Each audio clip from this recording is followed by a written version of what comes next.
लेकिन अगर एक दिन विश्वास सनातन धर्म और हिंदू धर्म का पाने के लिए नूह और मेवात चले जाते, उन पुलिस वालों के लिए चले जाते। छोड़ो आप, पुलिस वाला तो किसी धर्म का जाति का नहीं होता है, कोई होमगार्ड वाला तो किसी धर्म और जाति का नहीं होता है। उनके ऊपर मौतें हुई, उनकी हत्या की गई, मारे गए, बेटियों के साथ खेतों में ले जाके बलात्कार हुए। कहीं अल्लाह नहीं कहता है, कहीं नहीं कहता है कि आप बेटियों का बलात्कार करते रहें और अल्लाह अकबर का नारा लगाते रहें। कहीं नहीं ओम नमः शिवाय कहते हैं कि आप गोली चलाते रहें और ओम नमः शिवाय बोलते रहें। कहीं नहीं, कोई धर्म कोई नहीं कहता है। हिंसा की इजाजत कोई धर्म नहीं देता है। लेकिन हुआ गांधी तेरे देश में हम शर्मिंदा हैं, क्योंकि भोले बाबा शंकर जी की जलाभिषेक यात्रा पर बच्चों, महिलाओं, गर्भवती महिलाओं, लड़कियों, बेटियों पर गोली चलाने वाले जिंदा हैं। जलाभिषेक यात्रा करने हाथ में क्या था उनके? बेलपत्री, गंगा जल का लोटा, बेलपत्री। काश वो तेजाब लेके जाते, काश वो अपने हाथों में रिवॉल्वर लेके जाते। क्या ये चाहते हैं लोग? प्रधानमंत्री के आवास से महज 100 किलोमीटर की दूरी पर, सुप्रीम कोर्ट से महज 100 किलोमीटर की दूरी पर देश में बहुत बड़ा विवाद हुआ। नूह में जिन्होंने यात्रा निकाली थी, शोभा यात्रा, महादेव की शोभा यात्रा, उन तमाम लोगों पर पथराव हुआ।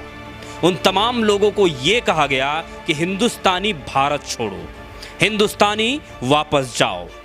नूह में जो दंगे हुए थे उसको लेकर के आज हम सुप्रीम कोर्ट के माननीय वकील डॉक्टर AP सिंह साहब के साथ हैं और उनसे हम बात करेंगे कि कानून क्या कहता है इस पूरे मामले को लेकर।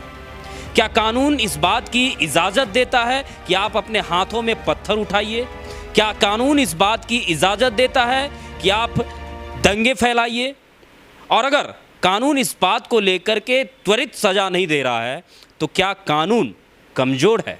इन तमाम सवालों को लेकर के हमारे साथ डॉक्टर AP सिंह साहब जुड़े हुए हैं, उनसे हम बात करेंगे। तो बहुत बहुत स्वागत है सर आपका हमारे चैनल पर। बहुत धन्यवाद आपका कि आपने बहुत अपना कीमती समय दिया। सबसे पहला सवाल सर ये है कि नूह में जो घटना हुई है उसे आप किस दृष्टि से देख रहे हैं? हमारा देश बड़ा अहिंसावादी था, हमने अहिंसा का संदेश पूरी दुनिया में दिया। लेकिन नूह और मेवात देखकर गांधी तेरे देश में हम शर्मिंदा हैं, गांधी तेरे देश में हम शर्मिंदा हैं, क्योंकि भोले बाबा शंकर जी की जलाभिषेक यात्रा पर बच्चों, महिलाओं, गर्भवती महिलाओं, लड़कियों, बेटियों पर गोली चलाने वाले जिंदा हैं।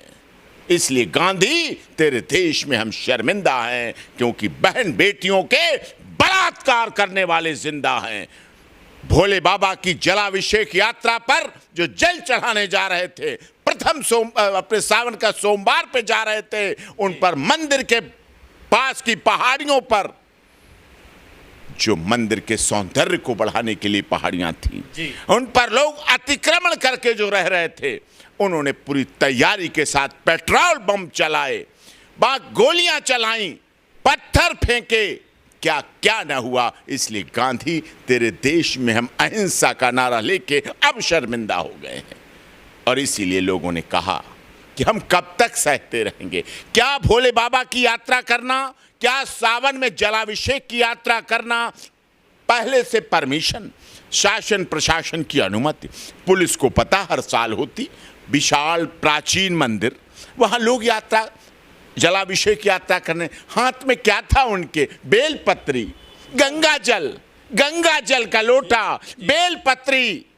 काश वो तेजाब लेके जाते, काश वो अपने हाथों में रिवॉल्वर लेके जाते। क्या ये चाहते हैं लोग? अब बेलपत्री, फूल, गुलाब के फूल, गेंदे के फूल, माला, धतूरा, नारियल, प्रसाद, नंगे पैर, नहा धो के, धोती पहने हुए, पारंपरिक ड्रेस में, बच्चे, बच्चियां, बुजुर्ग महिलाएं, बेटियां, सावन का व्रत रखे हुए, पूरे सावन व्रत रखने वाली बेटियां, हमारी बहनें, माताएं, पुरुष उस यात्रा पर निकले और पूरे साजिश के तहत सुनियोजित षड्यंत्र के तहत, प्लान के तहत, पहले से तगड़ा प्लान बनाया, उसके तहत वहां पर हमला हुआ। ये जो घटना हुई है, ये घटना कोई पहली घटना नहीं है। बीते कुछ सालों की यदि हम आंकड़े को देखें तो जहांगीरपुरी में हमला हुआ, पश्चिम बंगाल में हुआ, हावड़ा में हमला हुआ, बिहार में हमला हुआ, बहुत जगह इसे हमले हो रहे। आखिर ये हमला कैसे थमेगा? अब हमें लगता है कि गांधी जी से मिलना पड़ेगा और उनसे जो अहिंसा का नारा हमने ले रखा है, जो अहिंसा का हम नॉन वायलेंस को पूरी दुनिया में लेके गए, उस पे शायद विचार करना पड़ेगा। और शायद अब लोग चाहने लगे हैं उत्तर प्रदेश के माननीय मुख्यमंत्री महाराज जी का मॉडल, अब लोग मांग करने लगे हैं योगी जी का मॉडल, कि अब हमें वो मॉडल चाहिए। क्या कानून में कोई इसके लिए कोई सुधार नहीं किया जा सकता है कि फास्ट ट्रैक में जो है मतलब सिस्टम लगा करके इसे सजा? चलेगा फास्ट ट्रैक, कानून फास्ट ट्रैक चलेगा। हमारी इन्वेस्टिगेशन आधी अधूरी होती है, राजनीति से प्रेरित हो जाती है। इन्वेस्टिगेशन में फोन पहुंच जाते हैं लोगों के, राजनीति होती है। वो विधायक का आदमी है, वो एमपी का आदमी है, वो और ऊपर उनका आदमी है, फोन पहुंच जाते हैं। करप्शन भी है, कौन मना कर सकता है करप्शन नहीं है? एवरीबॉडी, करप्शन भी है। तो अब अनिल विज जी हैं, हरियाणा के माननीय गृह मंत्री जी हैं, हरियाणा के मुख्यमंत्री खट्टर साहब बहुत अच्छे, बहुत योग्य और बहुत ईमानदार। गृह मंत्री तो इतने ईमानदार, मुख्यमंत्री गृह मंत्री तो इतने ईमानदार और इच्छा शक्ति वाले हैं, इतने वजन वाले हैं कि उन्होंने इसके बाद भी क्या कहा, सोचिए आप, इस हिंसा के बाद भी, कि दोषी को बख्शा नहीं जाएगा, हम किसी निर्दोष को कभी सजा नहीं देंगे। सोचिए उनका दिल, अब दोषी और निर्दोष ढूंढना पड़ेंगे। डॉक्टर साहब, एक सवाल यहाँ पर यह उठ रहा है कि आखिर सुप्रीम कोर्ट हर छोटे बड़े मामले पर अपनी टिप्पणी करते हैं, और सबसे बड़ी बात यह है कि महज 100 किलोमीटर की दूरी पर सुप्रीम कोर्ट से ये जो दंगा हुआ है, महज 100 किलोमीटर की दूरी पर तमाम सुप्रीम कोर्ट के जो वरिष्ठ जज हैं उनकी नज़र तो है इन चीज़ों पर, आखिर कोई एक्शन क्यों नहीं ले पा रहे हैं? नज़र का क्या करें साहब, अंधे को तो तब विश्वास होता है जब वो पकड़ लेता है, अंधे को कैसे भरोसा हो? मणिपुर में आपने किया, सबने चाहा, विरोधी दल मणिपुर पे जहाज़ों में बैठ के गए, होटलों में रहे, गेस्ट हाउस में रहे, जो विपक्षी गए थे सब, अच्छी बात थी, मणिपुर पे गए, ठीक है, वहां खर्च किया, वो पैसे भी किसी के बाप के नहीं थे कि अपने घर का खेत बेच के गए हो, नहीं, जनता के पैसों का प्रयोग किया, अच्छी बात थी, किया। लेकिन वही विपक्ष सदन आज भी चल रहा है, संसद आज भी चल रही है, अविश्वास प्रस्ताव की बात आप कर रहे हैं। अरे जो सबसे बड़ा विश्वास हो गया, हिंदू धर्म के साथ विश्वास हो गया, अरे अविश्वास आप मोदी जी के खिलाफ कर रहे हैं, करते रहना, एक दिन में कुछ नहीं बिगड़ जाएगा। लेकिन अगर एक दिन विश्वास सनातन धर्म और हिंदू धर्म का पाने के लिए नूह और मेवात चले जाते, उन पुलिस वालों के लिए चले जाते, छोड़ो आप, पुलिस वाला तो किसी धर्म का जाति का नहीं होता है, कोई होमगार्ड वाला तो किसी धर्म और जाति का नहीं होता है, उनके ऊपर मौतें हुई, उनकी हत्या की गई, मारे गए, बेटियों के साथ खेतों में ले जाके बलात्कार हुए। क्या आप समझते हैं, क्या प्लान? बात ये नहीं है कि ओम नमः शिवाय का नारा या अल्लाह अकबर का नारा, कहीं अल्लाह नहीं कहता है, कहीं नहीं कहता है कि आप बेटियों का बलात्कार करते रहें और अल्लाह अकबर का नारा लगाते रहें, कहीं नहीं ओम नमः शिवाय कहते हैं कि आप गोली चलाते रहें और ओम नमः शिवाय बोलते रहें, कहीं नहीं, कोई धर्म कोई नहीं कहता है, हिंसा की इजाजत कोई धर्म नहीं देता है। लेकिन हुआ, बर्बरतापूर्वक हुआ, नंगा नाच हुआ, एयर ऊपर से आना पड़ा, एयर ड्रॉप करना पड़ा सिक्योरिटी को, सोचिए, आर्मी और पुलिस को ऊपर से एयर ड्रॉप करके जाना पड़ा, घेराबंदी कर रखी थी, मंदिर में लोग जान बचा के बैठे रहे, डरे हुए, भयभीत, लोगों को खींच लिया गया खेतों में, लोगों को पछाड़ियों में खींच लिया गया।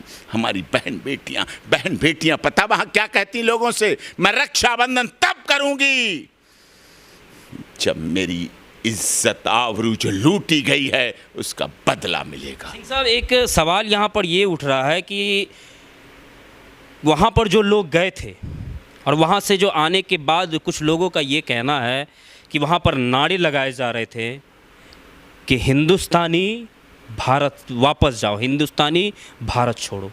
इस तरीके के नारे अगर कहीं किसी भी समुदाय के लोग लगा रहे हैं तो उनके लिए क्या ये देशद्रोह का तो नहीं है? देशद्रोह, पूरा देशद्रोह है। और मैं तो मांग करता हूं सारे देशद्रोह। मनीष का शब्द लगा दिए एनएसए, उस एक पत्रकार पर तो एनएसए लगा दी। इन पर एनएसए लगाने के लिए कब हाथ उठेंगे? क्या हाथों में मेहंदी रखी है? जो भी आरोपी है एनएसए लगाइए, रासुका लगाइए। ये देश के खिलाफ षड्यंत्र था, साजिश थी, पूरी तरह से एक धार्मिक षड्यंत्र था और पूरा ऊपर से प्लान के साथ साइबर का हब बन चुका है। नूह में बात कितने अखबार और कितने केसेस हैं, पुलिस वहां हिम्मत नहीं करती उनको पकड़ने की। पहाड़ियों पर बैठे बैठे साइबर क्राइम, पूरी दुनिया का साइबर क्राइम वहां से होता है, पूरी दुनिया का साइबर। जामतारा के बाद दूसरा ऐसा है जहां होता है, हो रहा है वहां सबको। आप मतलब ये कह रहे हो कि पुलिस जो है मतलब वहाँ पर जाके अपने आप को कमज़ोर महसूस कर रही है? महसूस किया है, दिखा है, हुआ है।